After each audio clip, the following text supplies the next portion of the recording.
Bonjour à tous et bienvenue pour une nouvelle analyse cinématographique signée MJ. Aujourd'hui nous allons analyser un film de fantasy et non pas des moindres puisqu'il s'agit du nouveau film de J.K. Rowling, prénommé Les Animaux Fantastiques, ou en anglais Fantastic Beasts and Where to Find Them. What an English accent! Eh oh ça va, ta gueule hein. Glandu. Bref, il est important de noter que c'est le premier scénario cinématographique écrit par J.K. Rowling en personne. Tout d'abord, posons la base de l'histoire. Première chose, le plot se passe en Amérique. Vous allez me dire, mais qu'est-ce que ça change? Bah en fait, pratiquement tout. On peut se détacher du décor poudlarien et de ses environs. Bienvenue à New York, au début du XXe siècle. On apprend qu'il y a une sorte de créature magique qui se déplace très très vite, qui fait beaucoup de dégâts et qui repart sans crier gare. La violence de ces attaques réveille chez les Moldus l'envie de faire une bonne vieille croisade à l'ancienne, qui se manifeste par la présence du groupe d'extrémistes, les fidèles de Salem. Je connais plus d'une magicienne qui va plus me faire chier longtemps avec la robe de Toxadoom. Il est important de noter qu'aux États-Unis, les Moldus ne sont pas appelés Moldus, mais non-mages. Tiens, en fait, tant qu'on y est, on ne parle pas de ministère de la magie, mais de Makusa. Pour moi, la principale différence, c'est que, en fait, dans l'univers d'Harry Potter british, on avait l'impression que le ministère de la magie servait quand même à quelque chose. Là, j'ai plus l'impression qu'ils font décor. C'est une toile de fond assez inutile. À mon humble avis, c'est quand même une institution magique de sacrés branleurs et d'incompétents. Je ne veux pas vous spoiler tout de suite, mais vous allez très vite comprendre mon raisonnement. Au tout début du film, on peut voir Percival Graves qui est en train d'enquêter pour le compte du Makusa. Ce personnage-là, on ne le sent pas, mais dès le début, il pue la mort. Mais bref, il n'est pas important tout de suite.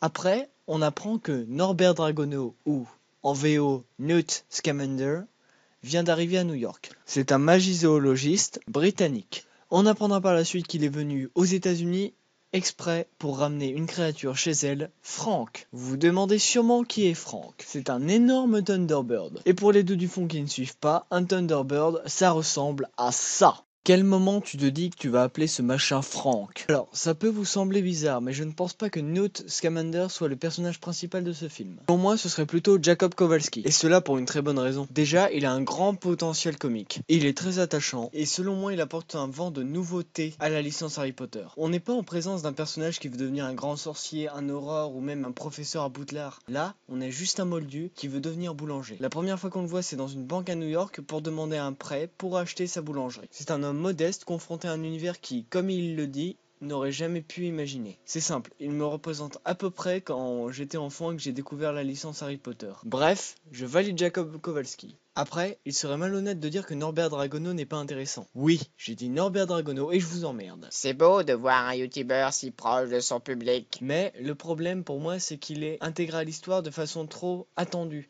Finalement, il n'a pas vraiment de choses à lui. Il n'apporte rien à l'univers. C'est l'écrivain d'un des plus grands livres de magie de tout l'univers Harry Potter. Il a été l'élève de Dumbledore. Il a été en amour avec une parente de Bellatrix Lestrange. Ok, c'est cool. Mon fanservice est titillé, c'est sûr, mais ce n'est pas ça qui va faire de Norbert Dragono un personnage inoubliable. Passons à Porpentina. Je dois vous avouer que pour retrouver son nom, j'ai dû aller chercher sur Wikipédia. Ça prouve à quel point j'en ai rien à foutre d'elle. Sans rire, si elle n'avait pas été si présente à l'écran, je pense que je l'aurais facilement oubliée. Avant, j'étais Aurore, puis je me suis pris un sort dans le genou. Voilà comment je pourrais décrire cette personne. Le seul élément que je trouve intéressant dans son personnage, en fait, c'est sa sœur, Queenie. C'est une légilimens, comprenez, qui peut lire dans les pensées. Elle est sympathique et il y a une relation amoureuse qui se forme avec Jacob. Après, même si les personnages sont pour la plupart intéressants, je suis allé voir ce film, non pas pour voir de nouveaux personnages, mais surtout pour voir des créatures magiques. Et là, mes petits péons en sucre, on a été gâtés. Bordel de Dieu, qu'est-ce qu'on a été gâtés. On va commencer par le haut du panier, le nifleur. Alors lui, il est vraiment trop mignon, regardez-moi cette petite bouille. Après, on va pas se mentir, hein, franchement, vu que c'est un voleur, on sait tous de quel pays il vient, hein, parce que les voleurs, c'est tous des Annulez cette blague! Oulala, excusez-moi, j'ai dû prendre un peu trop d'eau, le Pénox. Le Pénox, le médicament qui facilite le transit migratoire. Seulement 49,03€ TTC. Bref, revenons à nos créatures, nous pouvons aussi parler des okami. Ce sont des serpents à tête d'oiseau avec des petites ailes dans le dos qui occupent tout l'espace disponible dans un espace donné. Le petit détail bling bling, c'est qu'ils naissent dans des œufs en argent. Ensuite, il y a les demi-guises.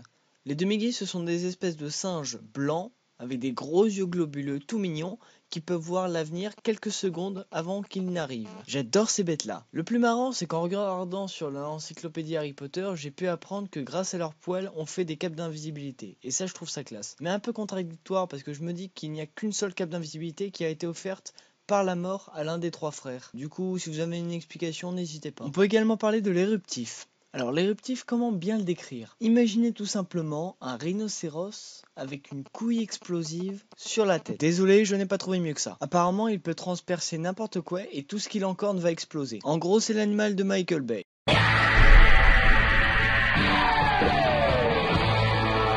Bon, j'imagine que vous voulez savoir l'histoire en général. C'est l'histoire de Newt Scamander qui arrive à New York avec une valise remplie d'animaux fantastiques. Et il fait la connaissance de Porpentina et de Jacob Kowalski, qui vont devenir ses alliés par la sainte loi du scénarium. Ils vont devoir faire face tous les 3 à plusieurs nœuds d'intrigue, tels que l'arrivée d'une créature mystérieuse emplie de magie noire dévastant New York, ou plus simplement la fuite des animaux magiques, même si l'intrigue est plus tournée vers la créature mystérieuse. Bon, je ne pense pas aller plus loin dans l'histoire, je vous conseille d'aller le voir, même si il ne faut pas s'attendre dans ce film à avoir des combats de baguettes époustouflants. C'est à la limite du ridicule quand même. Autre petit détail remarquable et qui fait sourire, le schéma des héros qui se répète. Bon, vous allez me dire, ils sont 3, ok d'accord, quoi de plus ? Je vais vous le dire. Déjà, 2 garçons, une fille. Ensuite, on peut voir une love story qui se forme entre un personnage principal et la sœur d'un autre personnage principal. Bon, voilà, pas la peine d'en dire plus, hein. Voilà, cet épisode de Cinexpress est maintenant terminé. N'hésitez pas à mettre un like si ça vous a plu, à lâcher un petit com et à partager la vidéo. Je vous aime les péons.